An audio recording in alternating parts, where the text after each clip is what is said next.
God speaks to Elijah. A retold Bible story from 1 Kings chapter 19, verses 1 to 18.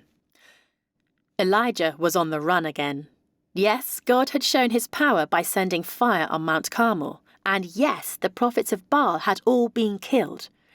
But when King Ahab told Queen Jezebel what happened, she vowed to do to Elijah exactly what he had done to her prophets. So Elijah was on the run. He ran for a day into the wilderness, and when he finally ran out of steam, he collapsed beneath the broom tree, exhausted. "Let me die, Lord," he prayed. "I'm finished." And he fell into a deep sleep.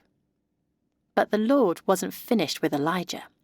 And while he slept, the Lord sent an angel to fetch him a jar of cold water and bake him a lovely angel food cake. The angel woke Elijah, and he ate.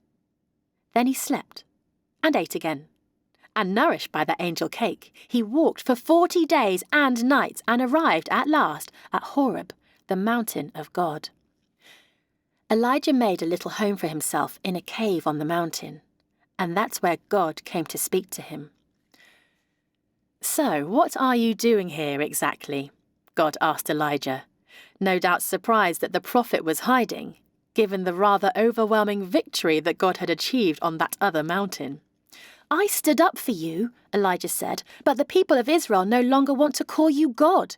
They have torn down your altars and killed your prophets, and now that I'm the only prophet left, they want to kill me too."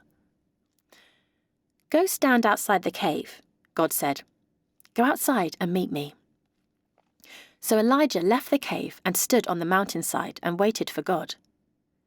And when the Lord passed by, there was a mighty wind that tore the rocks from the mountainside and broke them into pieces. But God was not in the wind. Next, there was an earthquake. But God was not in the earthquake. Then there was a fire. But God was not in the fire. And finally, there was a whisper.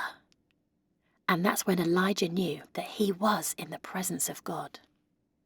He wrapped his cloak around his face, and God spoke.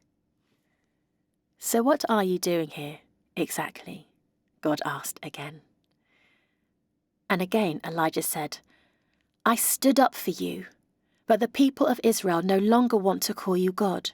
They have torn down your altars and killed your prophets. And now that I'm the only prophet left, they want to kill me too." "Then go," God said. "Go find Hazael and anoint him king of Syria. Go find Jehu and anoint him the new king of Israel. And go find Elisha and anoint him as your successor. And know this too, you are not alone. There are 7,000 in Israel who have not yet bowed before Baal."